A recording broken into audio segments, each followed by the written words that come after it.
All right. If everybody could work their way back to their seats, we got a exciting hour in front of us.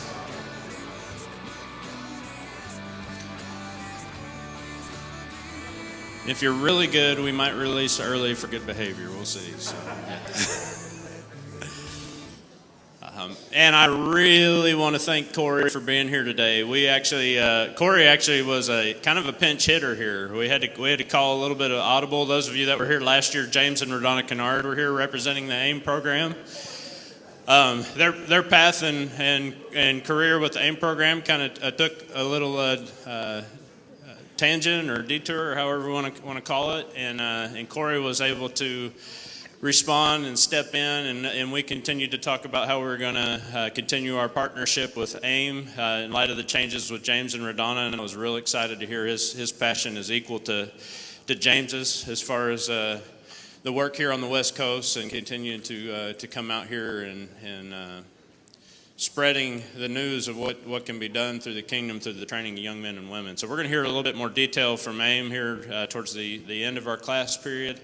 But Corey, those were fantastic words this morning, and I know I was very blessed to be here worshiping and listening to the word brought before us. So thank you very much. So this particular hour, we've got 5 mission points that we're currently involved in, and we wanted to use this class period to give you some brief report outs on each of those and kind of what's going on and how the kingdom is growing in these areas. So I'm going to I'll do this in chronological order. I'll read my text here. I'm going to be talking a little bit about the Palmares, Costa Rica work that has undergone quite a transition, but is still going strong. Then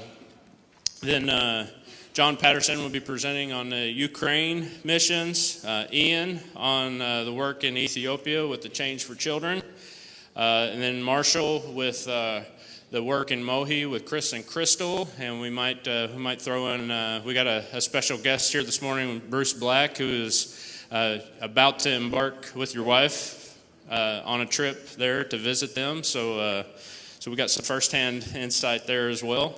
And then Corey will kind of wrap things up with a presentation on AIM, and then Ron's going to kind of close us out. But we have kind of created a little bit of a window of opportunity for some Q&A at the end, so hopefully we'll have some time for that, as long as I quit talking eventually, and you know how that goes. So, before I get into kind of an update on the Palmares work, Melissa has been working with the hub and the Kids Praise to coordinate Mission Sunday. One of the things we want to make is a key value of our Mission Sunday is ensuring that this isn't just an adult thing, that the heartbeat and values of our church gets drilled down even to the children. And so I got to give credit where credit is due to my middle child, Rylan. Kelly and I taught the Financial Peace University earlier this year, and we would kind of give ourselves a refresher of the videos at home on Saturday night. And the lesson on give, save, and spend and the debt snowball came up, and it just somehow it resonated with my middle child. And so she went and got her jar full of money and started splitting it out. And I was talking to her about what might be an appropriate percentage at her age and dividing things into envelopes. And she had the idea coming from that to come into Kids Praise and say, well, why aren't kids engaged in giving for the sake of the kingdom? And so Melissa came in and told me this morning that they had a vote collectively with the Kids Praise on some of the missional activities that we're involved in. And for the next quarter, those children back there want to focus on the Change for Children in Ethiopia. So they are going to have a regular opportunity with what it is that they're working towards and any allowances or anything that come from home to be able to give back and further the kingdom that way. And I just thrilled to death to know that our kids are getting engaged and have that missional heart. So that's an exciting opportunity that I think will be ongoing quarterly. They may change focus this quarterly and be able to hear the same reports that you and I hear about the difference that their giving is making in the world, and hopefully connect their passions even more to giving. I heard a quote this week that I think really speaks to what I want to see our missional work evolve to, and I think we're growing closer in this direction, but I think we have a long way to go. And Johann von Goethe, I'm sure I'm pronouncing his last name wrong, but he said, "Dream no small dreams, for they stir not the hearts of men." And when I think about missions and how do you connect a body of people here in Bakersfield, California to missions, I think we need to grow together in our ability, not only locally, but with that global mindset to say, what are the big dreams? You know, if we have a God that can do immeasurably more than all we ask or imagine, I think sometimes we don't have enough discipline or creative thinking, here locally to really make that big of a statement. Well, God doing immeasurably more than all we ask or imagine, if we're not imagining anything, isn't much of a challenge for God, is it? But if we put that, let's put that to the test. Let's dream, and let's dream big, and let's dream to such a degree that it stirs the hearts of men, that it stirs the hearts of those within our community, so that we are connected with that vision, and so that the giving will follow, right? If the passions are there, we know that people want to give, not just monetarily, but they'll want to go to some of these places. They'll want to shake the hands. They'll want to reach out to those who are lost and connect them to Jesus. And so I want us together collectively, as we think through even some of these reports that we're hearing today, to think through, okay, how can we dream in Ethiopia, and how can we dream in Palmyra still? How can we dream with AIM? And let's start stirring the hearts of our members here. And that's why we wanted to bring you all together here this morning and share this, to try to help ignite some of that fire and that interest in what we're doing together. We have our missions committee, but we want to knock down those doors. This is not confined within those that are part of the missions committee. We want to make sure that this is something that the whole community of church here at Westside can connect with. So that's my pedestal. So I'll move on to what I'm actually up here for. If you start with the opening slide. So the church in Costa Rica, Palmares, has, like I said, has gone through somewhat of a transition in the last year. It's been an extremely busy year. Luis and Mayra, as many of you know, are back in Lubbock, Texas.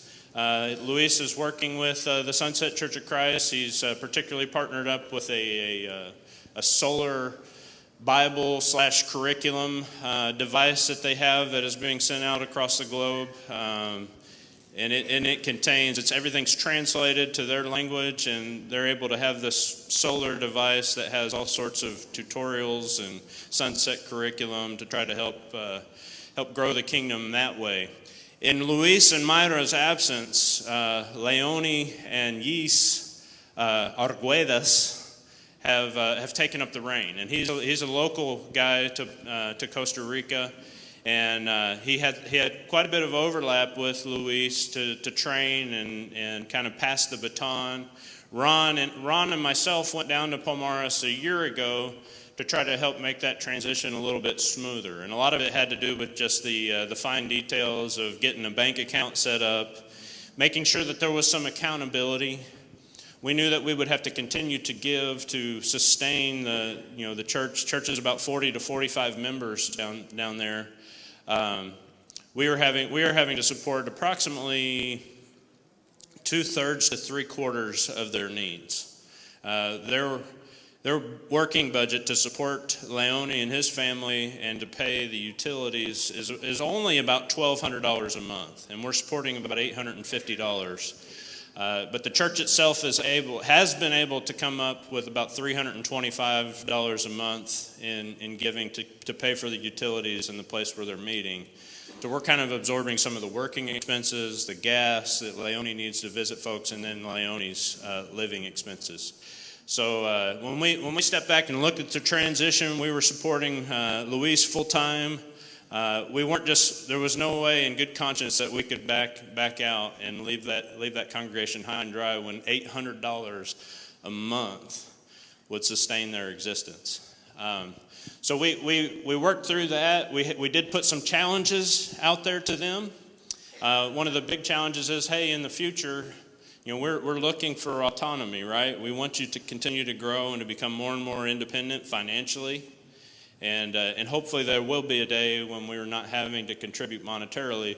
But we recognize when we came back from there that would amount to a 400% increase in what they're currently giving.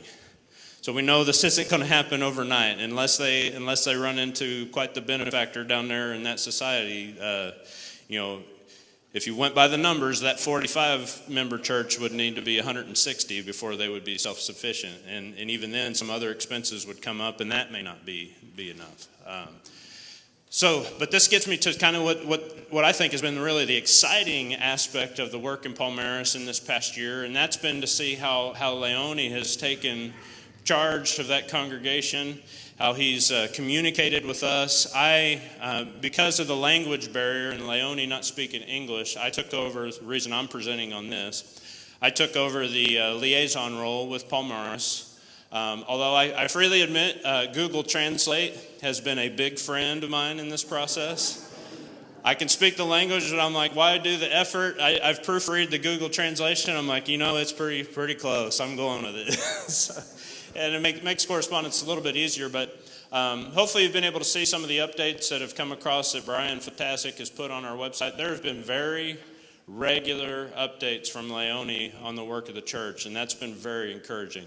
As a sponsor in many other with many other locations and missionaries, that can be a challenge to get those regular reports out of missionaries. They get busy and active, and so it's been really encouraging to see him sustain that involvement. Well, he's taken our challenges to heart, and in February of this year, he approached me and I approached the committee. They had the idea. He had 3 different congregational meetings to discuss how they can move towards independence. And so what they had come up with, Rafa and Heidi, who live on a larger plot of land just outside of Palmaris, have agreed to host the church every Sunday.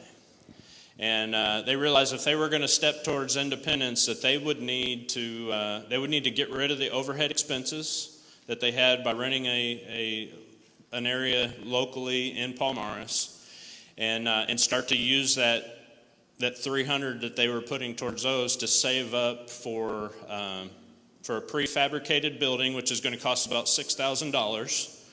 They figure they can save up over 2 years. They can save up for that prefabricated home, and then they can finance a plot of land. Now, that prefabricated building is going to be a place where it'll work like a parsonage. The church will own it, but Leone and his family will be able to live there, and then they will also be able to use that. That area will double for the meeting place for the church in the future. Of course, we had several questions that we ran through along with that, and just concerned. You've only got 40 to 45 members. They're currently meeting in town. Now you're asking them to go just not too far, but a little bit outside of town. All these transitions are, pretty challenging sometimes for church. We're excited there was no fall off in the attendance after Luis and Miter left that we can see by the pictures and the correspondence that we've had.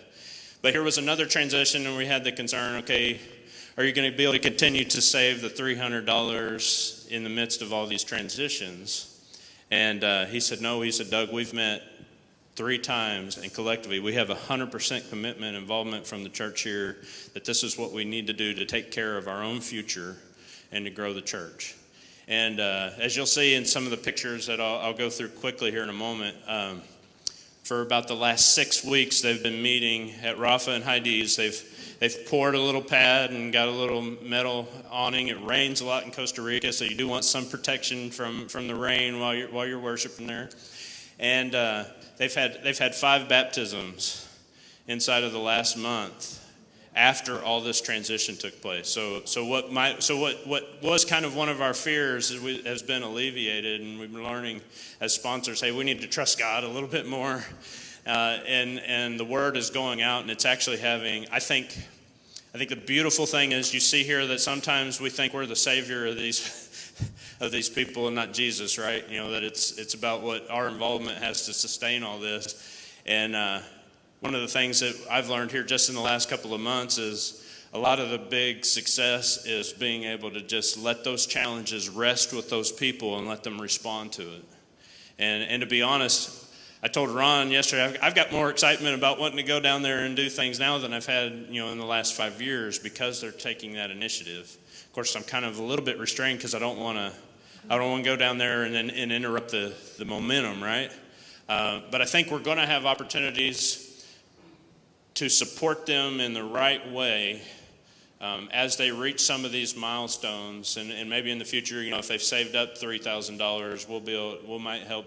There may be some discussion between our group of how do we help maybe match some of that, not to detract from it, but maybe kind of help give them some encouragement towards all the efforts they're making to get into this new location. So we are definitely letting them have free reins and trusting God, praying along this journey. But it really has been exciting to see how the Lord has not only sustained them, but is adding to their body during all these transitions. So I figured it was easier to cover that instead of pausing at every scripture, but I'll say every picture.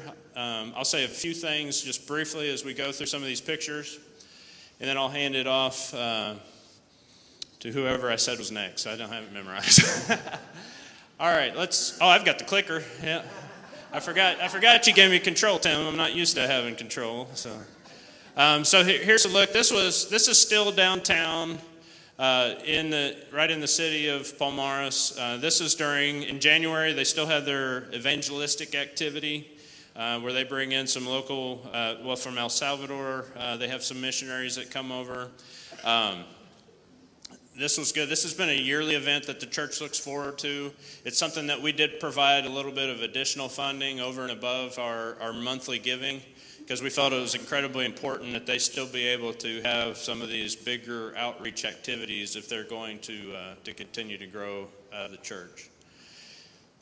So here we have a group just to show you that they are visiting and meeting in the homes. This was part of the evangelistic activity as well, getting into the homes and just meeting with the family members, walking the streets, doing some door-to-door inviting.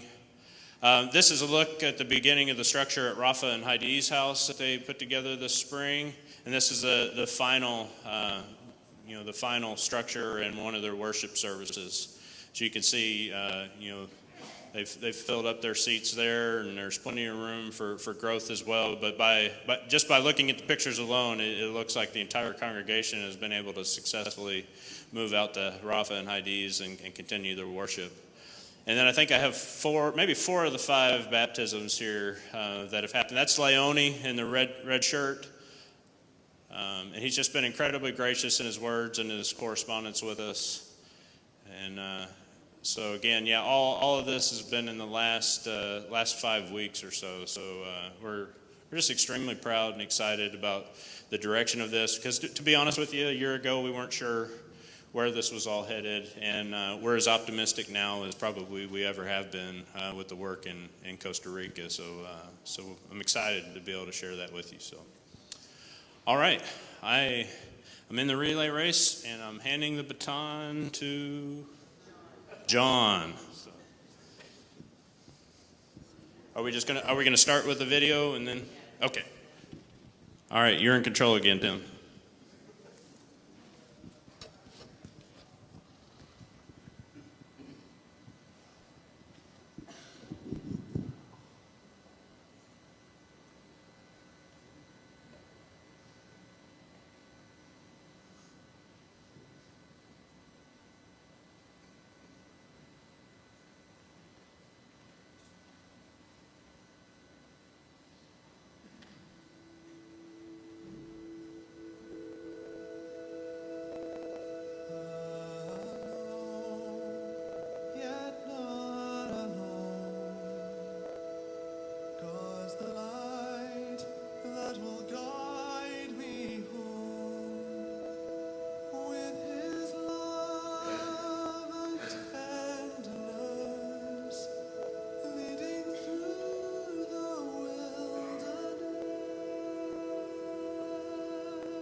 John is a little bit indisposed right now, so I'm going to speak for just a minute about some of the things we're doing in the Ukraine. We're working with orphans that are getting ready to transition into adulthood over there, and they don't have anywhere to go. They don't have any support as they're making that transition. And one of the things that we can do is we can provide them with a little bit of assistance to get them by until they get to a point where they can become self-sufficient. We're working with younger children, trying to show them that Jesus does care about them. We have programs that we're helping support. We're not the sole support of these works. We're also working with, in combination with some churches in Texas that are supporting some of these functions. We have to do a summer camp. I'm not sure if that's going to happen or not. We have different ideas about how we can help these people over there. A lot of them were pushed out of their homes by the war, and so it's really been quite challenging. It's really been quite challenging for those people over there. And through the support that the missions program that Westside participates in, we've been able to do a lot of good with those people. And you saw some of their faces, the children and the adults. They're just heartwarming. So, and I'll have a little bit more to say about this at the end. But now we'll switch to, is it Ian?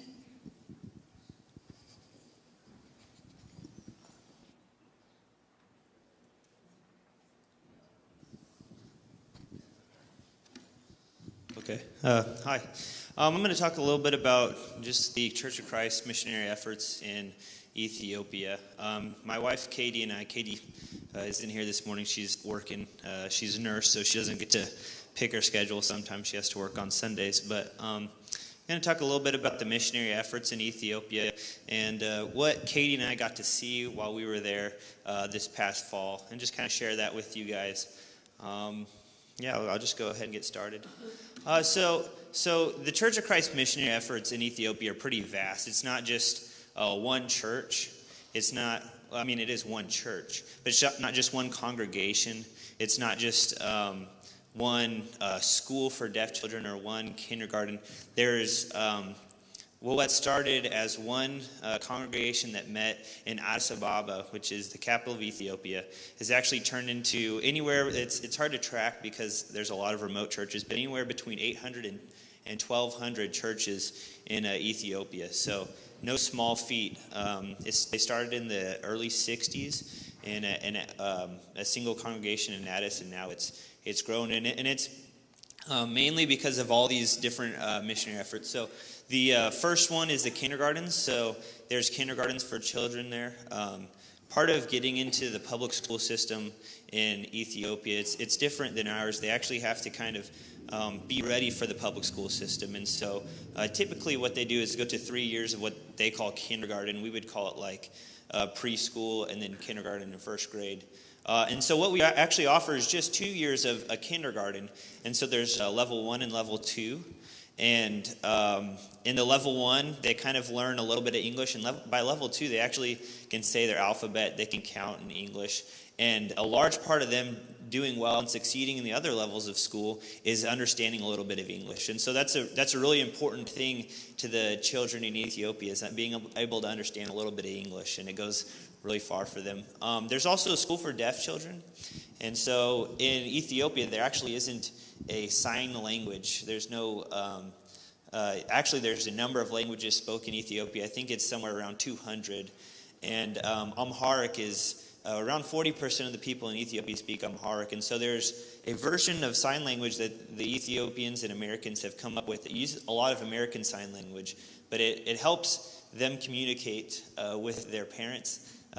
These children, they grew up not even being able to communicate with their parents, many of them. And so we work with the parents. We work with the children and teach them how to sign.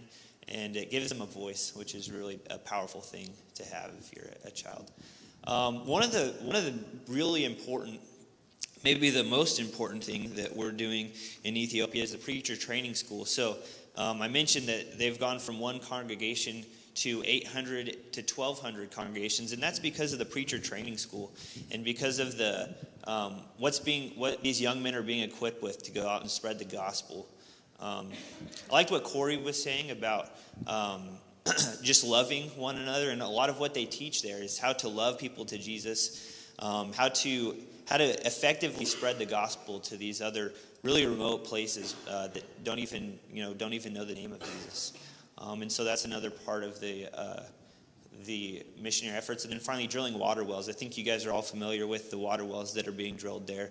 But clean water is not easy to come by, and so these water wells are really important for them to have sustenance. So, like I said, the model of the missionary efforts, it started in 1960s, and it was started mainly, not started by John Ed Clark, but really he took over in the mid to late 60s. And he has kind of been the driving force, even still. I think his son Kevin handles most of the work now, but he's still one of the driving forces in that. So John Ed, that's me on the right, and on the left would be John Ed. So he had two goals. His first goal was to evangelize the entire country of Ethiopia. So not just plant a church, not just tell some people about the gospel, but to evangelize everyone. And then his second goal was to ensure that the church would continue there, not because of Americans' efforts, but because he's empowered the locals. And so now, I think he was there for maybe 5 to 10 years, and now it's actually completely run by Ethiopians. So the missionary efforts there just are us helping support them. But actually, as far as any of the teaching goes or anything like that, that's all done by Ethiopians. So that's really one of the parts that makes this such a strong ministry. And so now I'm going to talk about kind of what we support in Ethiopia. So we just support a single kindergarten in Jimma, Ethiopia. So Ethiopia has 800 to 1,200 congregations. There's a number of kindergartens, a number of schools for deaf children. They even have schools where they teach people how to use computers, or they teach them how to weld and do other things like that. And all we really do is support one kindergarten in Jimma. And Jimma is kind of in the southern part of Ethiopia. And so, actually, I'm going to talk about Addis a little bit here. So that's where everything started. It started in Addis Ababa. That's the capital of Ethiopia. And it's kind of smack dab in the center of Ethiopia as well. It's in a kind of a volcano there. And then Nekemt's another place that Katie and I visited. That's a school for deaf children right there. In Nekemt, there's also a preacher training school. And there's some more pictures of the kindergartens there. And in Nekemt, we actually got a chance to visit with the preachers, and I got to teach a lesson to them. And so these are the preachers in training. And actually the young man on the top left there, his story is kind of amazing. So his name is Arab Hassan. And while I was there, I got to talk with him and all of the preachers in training there. But I got to talk with him, and his story kind of stood out amongst the others. He grew up in Jimma, and he grew up as what we would call like a radical Muslim. He was a fanatic Muslim. He lived in a Muslim household. And when he was about 17 years old, he started to hear the word of God from a gentleman named Degu. And Degu's in Jimma, Ethiopia as well. And he's actually the preacher there at the main congregation. And so Arab, at 17 years old, started to hear, about the word of God, about the gospel, about the truth. And he believed in the truth. And so he was eventually baptized. And he asked Degu, what do I do next? I need to tell people about this. I need to tell people about my faith. And so Degu said, you need to become a preacher, And so Arab, he agreed, and he went. And I thought that was kind of interesting, he just left, And so I asked him about that. I said, so what ended up happening? Did you tell your parents? No, I didn't tell my parents. So did you know where you're going? I didn't know where I was going. So I really kind of grew to understand that he just sold out for God, He didn't know where he was going. He didn't have anyone to support him really, except for maybe his fellow believers, and he was just going to a distant. The ride from Jimma to Nekemt, it's about the distance between here and Fresno, but it's a 9-hour car ride, and so he got on a car for 9 hours, and he rode to a place he's never been before, to learn about the Messiah, and to learn about the gospel, and to learn about his Savior, so that he could tell other people about it. And man, that just it hit me hard, just the amount of things that this young man's going through for his faith. And so then I asked him, well, what's next for you? And he said, I don't know. I can't go back home. My parents would kill me, if they knew what I was doing, so I can't go back home. But maybe I can go somewhere else in southern Ethiopia and spread the gospel. And so that's just one of the many powerful stories that I came across today. Don't have a lot of time this morning to share everything that's going on, but that's one of the many powerful stories. And I think it's even more powerful because of where it all started. And it actually started in Jimma. And the reason why Degu is in Jimma is because there's a kindergarten in Jimma. And so because of the kindergarten, they're able to start a congregation in Jimma. And because of the congregation, that guy, Arab Hassan, who's now just on a one-way track to serving God and really has sold out everything else he has for his faith in God, just because we put a kindergarten. So it's much more than a kindergarten. Here we have the pictures of the children. That's Katie with some of the kids. And the kids will really warm your heart. We gave them candy, and they didn't even know to take the wrapper off. They're just putting the candy in their mouth with the wrapper on it. And so you have to show them to take the wrapper off, and then they're shocked at how wonderful the candy tastes. And we played with them, and we got to play little games. I usually will show a video, but we play like Ring Around the Rosie, things like that with them. And it's really heartwarming to see these kids. And we got to actually talk to the parents, and the parents are just so thankful. And actually, so Jimma is around 70% Muslim. That's around the population. 70% would profess a Muslim faith. And so many of these children here attending art kindergarten, praying to God, worshiping, they grew up in a Muslim household. And we got to talk to many of the Muslim parents, and it's amazing to hear their stories about how these people that have a different faith than them love them, and how it's kind of making them rethink their lives, and it's changing their lives. And one woman in particular had a lot to say, and I kind of actually asked Dean or John Ed afterwards. I said, "Is that okay for her to say as a Muslim woman?" Said, I actually don't know, So these people their lives are being changed by this kindergarten, by the things we're doing for their children. I did want to share with you just some other pictures. The teeter-totter that they're playing on was actually built by other children that went through that school and then eventually became welders, and there's a welding school there. So that was built by welders in Jima. And then there's Daegu right there, so that's him sitting at his desk there. And that's the staff at the kindergarten in the picture above. And they're excellent teachers. They're the thing that I just keep coming back to is they're all sold out for Christ. Their life's mission isn't to make money. It's not to have power. It's just to serve God. And so the missionary efforts going on in Ethiopia are just some of the most sincere missionary efforts, some of the most sincere following of God that I've ever been a part of. So all that to say that God's kingdom is huge. In Ethiopia, there's a lot of amazing work going on. There's a lot of amazing children, amazing parents, amazing preachers, amazing teachers. A lot of relationships going on there in Ethiopia that just kind of will blow your mind if you go there. I can't really, in 10 minutes, I can't sum up all of the amazing things that I saw or Katie and I experienced. But for instance, in the top left corner, I guess, that's actually a Sudanese congregation there. And they're all Sudanese refugees from the war in the Sudan. And getting to worship with them was amazing. I mean, they came from basically nothing in the Sudan, and they live in an apartment that doesn't have plumbing or anything. And we just walked up these kind of, these stairs up to this random room, and it was, there's people cooking, there's fires going on in the hallways there. And we kind of push a curtain back, and there's these guys ready to listen to us teach about God and to worship with us. And at the end of it, I taught a lesson. Dean taught a lesson, then I taught a lesson. And that was about an hour long, maybe a little bit longer, hour and 15 minutes because of translation. And they were like, let's hear more. We came here to hear more. And so, we come here and listen maybe for an hour, and then, that's probably enough. But I mean, they're just so hungry and sold out for God. It's amazing. And so that was an awesome opportunity. So there's a sign right outside of the Church of Christ, Jima Kindergarten.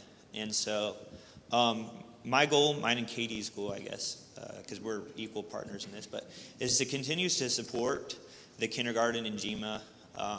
We want to ensure that Westside's partnership with this kindergarten, it does a lot for the 50 children, the 50 little 4 and 5-year-olds and 6-year-olds to get to go and learn and get an opportunity, a better life. It does a lot for them, but it does even more for the community as far as allowing a church to be taught there so they can hear the truth about their Savior, about someone who's died for their sins.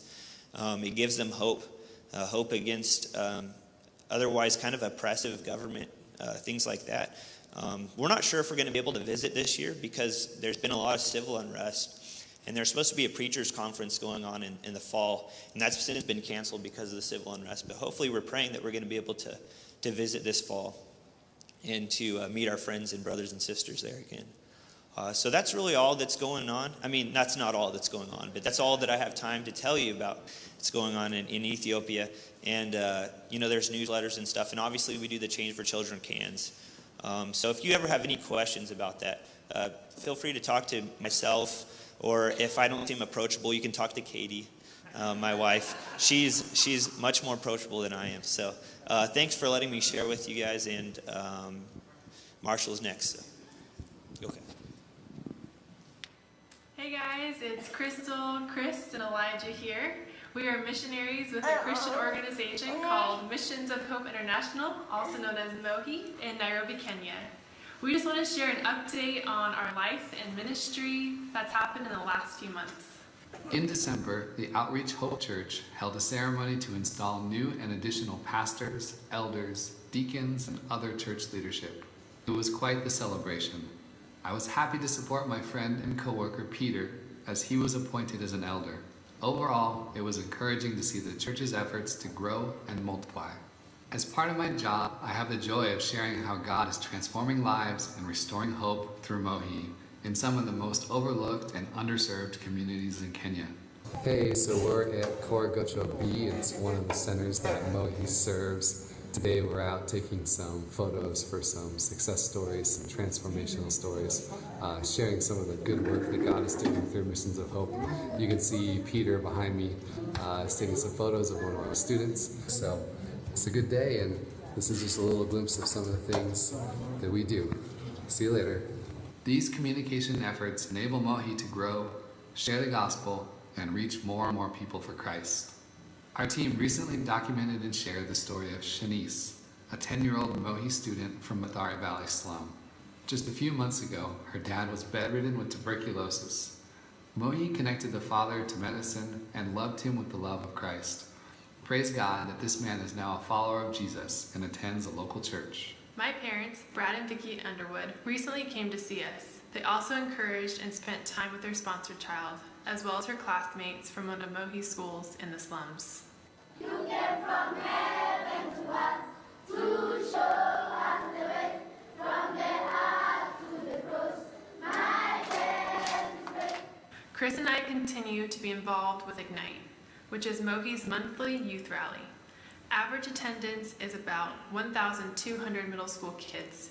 There are too many vices begging for their attention on the weekends, and MOHI offers a safe place where their body and soul are fed.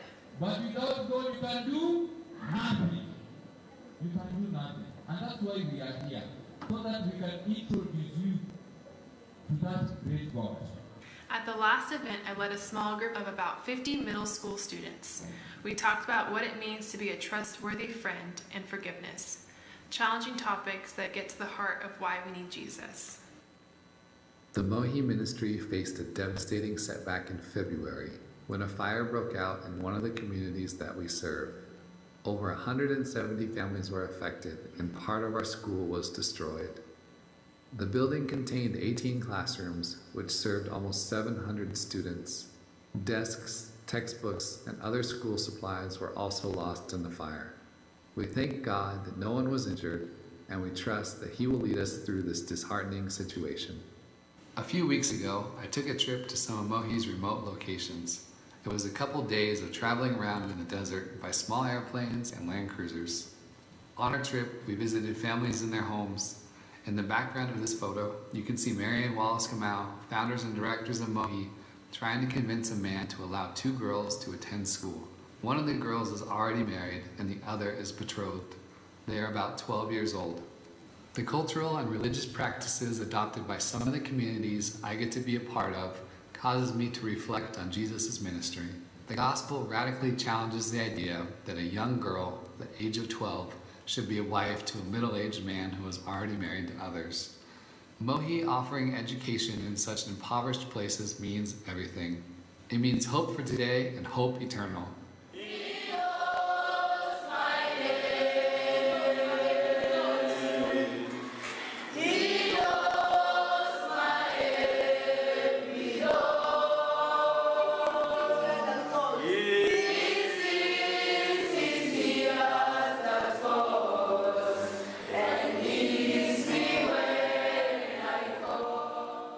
Because MOHI actively shares the love of Jesus, we are seeing men like the one mentioned turning from their ways and permitting children under their care to attend school. Our prayer is that this paradigm shift will continue with the end result of family units finding Jesus. God is on the move and we couldn't be more excited. So thank you for your love, your encouragement, and your support. We can't wait until we get to talk to you guys again. See you later. They're doing a lot of good things through the support of this church and through God. God's prepared it's really cool how God prepares us. Sometimes Crystal attended Westside, and who would have thought that she was trained up by the teachers at this church to do such good work. She went to school to be a social worker, and she's using those skills to train others to do social work in Nairobi. It's an amazing thing. And the same with Chris. He's a videographer, and he's able to tell amazing stories in a short amount of time of the work God is doing in Nairobi.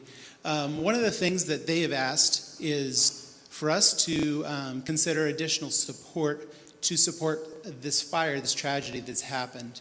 If that's something that you would be interested in doing, please talk to Ron Nickel and figure out a way that you can support. They lost school books. These schools have Bibles in them. They're allowed to have Bibles there. They lost Bibles, school books, and other school supplies, affecting over 700 kids. And I actually talked to Chris and Crystal this morning, and they wanted me to relay their thanks to you as Westside for your financial support as well as your prayers. And I want to invite Bruce to come up here and share some of the things that they're going to continue doing and he's doing to help support Chris and Crystal as well.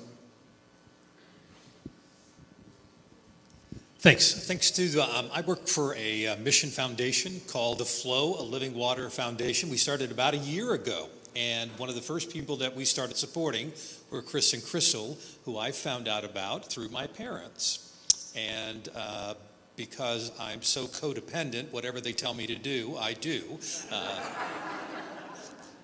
You know them. It's hard. So let me tell you real quickly, there's not a lot to add, but I want to share something that you may know, but something that has directly impacted my life. I grew up in my parents' home. I shared with this morning with someone that I saw my dad working one day a week, and that's when I heard the call to become a minister. So I was a local church minister and wasn't really into missions. I was very, very focused on local work. So I wasn't really clued into what best practices were. And in fact, the stuff that our church was involved in missions was not too spectacular. So the very first people that I really learned from about best practices in missions were those two people you saw on the screen and the people they work with. So real quickly, in case you don't know, you can Google this and go to the Mohi website. But let me tell you what I discovered. In 2001, this woman named Mary Kamal and her husband Wallace, she's a social worker, decided that in this slum that Chris and Crystal work in, that's 1 mile, 3/4 of a mile wide and 1.5 miles long, and has 600,000 people in it. She felt that Christ needed to go into that community and felt the best way to do that would start reaching their children. She wanted to teach 50 kids and feed them twice a day because children don't eat there and they're not educated. So she began and actually talked to a church here in the United States to help provide them money to feed these 50 children. And they went to school for 10 months. Now, let me tell you what's happened as a result of that. That was 2001. In 2017, when I visited and stayed in Chris and Crystal's house in October, one of those first 50 students is now on a free ride, a full scholarship to Stanford University. But more importantly, listen to this.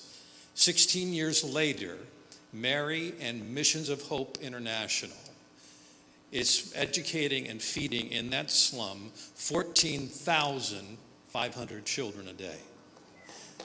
Since they started, that church that Chris and Crystal goes is one of 13 churches, all of hundreds of people that Mission of Hope International has started. At every school, they have a health clinic.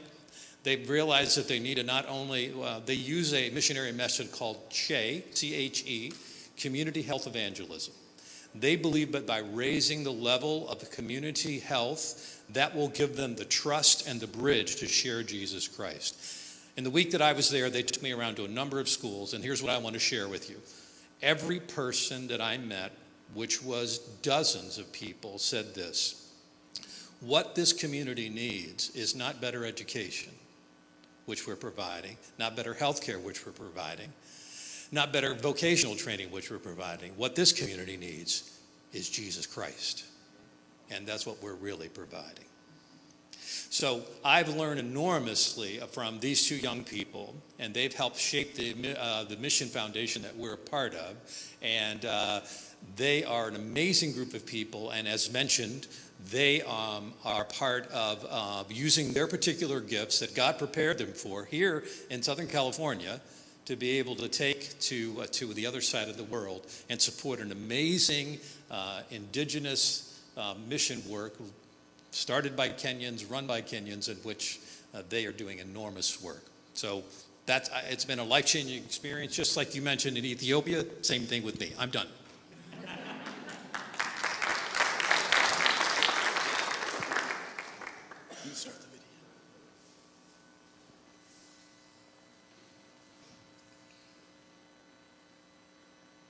First of all, I have a dream that sometime in the future, in the churches of Jesus Christ, there's going to be a certain brand of young adults that are going to rise up. And these thousands of young adults are going to go all over the world into various nations preaching and teaching the gospel of Jesus Christ. Probably they will go to countries such as Australia and Ireland, New Guinea and South Africa, New Zealand, Zambia and India, Japan, Rhodesia, Angola, into Scotland, China, Russia, and Hong Kong. Probably this all will be told to their children.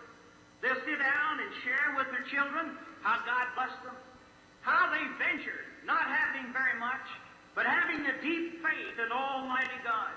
They will sit down and tell their children how they went out on an adventure for Jesus Christ, how these people have become their greatest friends. And if this day should ever come, think of all the probable accomplishments that they would have, because young adults decided to venture and to take the gospel to the whole world. I sang to the people in Russia as they were searching for the truth. Their eyes were so cold and empty, from the elders to the youth. What a privilege I had to carry the joy of the God we love. And I sing of the Christ, His compassionate life, of the home He's prepared above, and they pray. In 1973, young people responded to a missionary's plea for help because he asked. 40 years ago, did those first 16 young people know what they were getting into? Did they know who would listen to their message? Did they know others were watching? Did they know that 40 years later, young men and women would continue to follow their lead? The AIM program has made great changes over the years as various directors and staff have refined it. Today, students spend approximately 600 hours in the classroom, as well as numerous hands-on training assignments before being sent out to their mission fields. Since 1973, 1,400 young people have come to AIM and have gone into 47 nations, as well as numerous sites in this country. Throughout Scripture, God often used the unlikely or unqualified in the world's eyes to accomplish the significance. Each year, AIM students share their top 3 reasons for coming, and each year they're the same: to know their Bible better, to have a closer relationship with God, and to build more confidence in teaching someone. For 40 years, young people have raised their hands in answer to the missionaries' cries for help. They have walked by faith and taken huge risks. They have learned foreign languages and customs, eaten strange food, and survived on too little support. They've experienced apartheid, terrorist attacks, and military coups. They've endured swine flu epidemics, poor health care facilities, and earthquakes.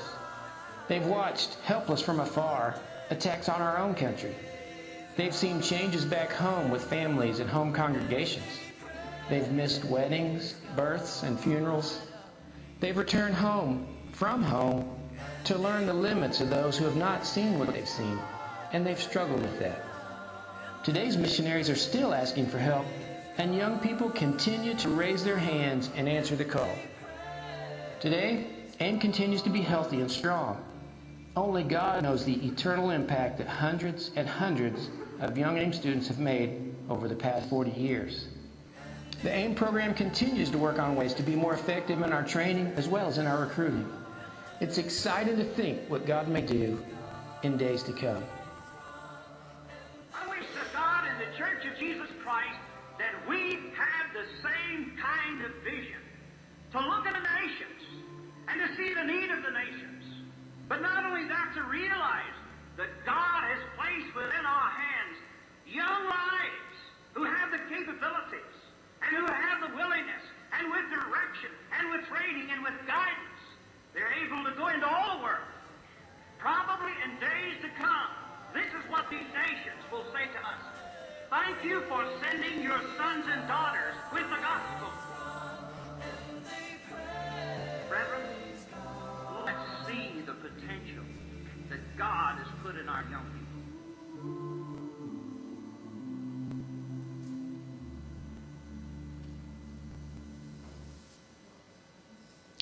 That video, there's a little aged. It was for AIM's 40th anniversary, but I knew of your connection with Nat Cooper, and just thinking about the words that he shared were prophetic. The words that he was sharing back in 1976 as he spoke, the very first AIM team had just returned from the field. He was seeing 40 years into the future of what was going to happen. And there's a story in Exodus, and it really resonates with me, and it's just the beginning of the story of Moses.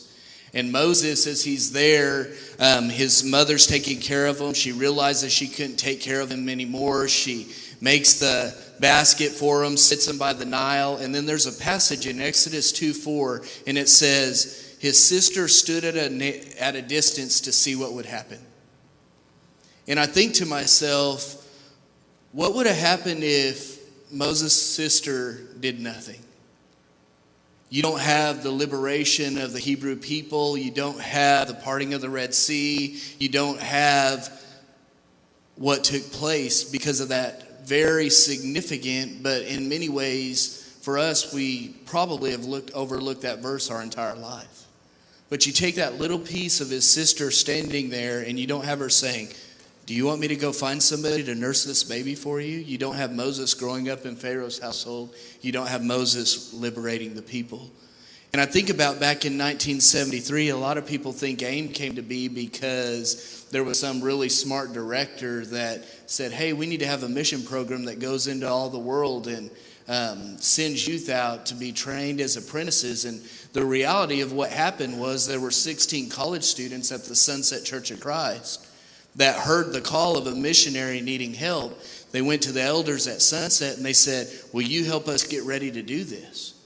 And the elders prayerfully just said, okay, we'll do this. And so the first AIM team went to Dublin, Ireland, and they weren't even called AIM back then because AIM was just a step of faith. And I think about that passage that Doug referred to earlier this morning about to him who is able to do immeasurably more than all we can ask or imagine according to his power that is at work within us. And I think that God took that step of faith of 16 young people and said, you know, that's a pretty neat step of faith, but I'm going to do immeasurably more than all you can ask or imagine. And so 44 years later, AIM hasn't just gone to Dublin, Ireland. We've gone to 47 different countries and 198 different mission points in the United States and the world. And I think about the significance of what that is for the kingdom is not only are people going out and being apprentices, but they're taking that experience that they had at a very young age and they're using that for the rest of their life. And they're taking that as they return back from the field and they go to college and they go into their careers, or if they stay in full-time ministry, they have that experience in their future elders, deacons, missions committee members, Bible class teachers, fathers, mothers, for the next generation of the kingdom. And I just think it's something really valuable that we have to offer in the kingdom. I think about just even right now, your partnership, and that's what we see it with what we're doing at AIM. Right now, in the next month, we're sending 31 AIMers to 9 different mission points.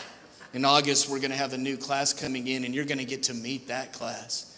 And they're not even going to know where they're going yet because they're in their journey. But you guys get to be a part, even though you're here locally in Bakersfield, part of training the next generation of Christ, and not just training the next generation for Christ, but also because of your partnership with us, the gospel is going to all of these nations because of your partnership with us. And so we're incredibly grateful for your partnership and look forward to see what God has in store for the future. Thanks again, Corey. There's several things that we're hoping to do here today. One of them is to let you know what you're doing in the world in missions through this congregation. It's difficult for us to disseminate the information in a manner that is easy for you guys to get, and we desperately want you to know, because it's so encouraging to people that know what's going on. I've been at this congregation since 1981, and the most exciting time that I have spent here has been my involvement in missions. It's a blessing to your soul to get to go out and affect the world for Christ. One of the other things that we want to do with a Sunday like this is to try and get you guys involved directly in the missions committee. If you would like to be involved in a missions committee, we have spots for you. We have a lot of things that need to be done, and there's only, I think, 5 people on the committee now.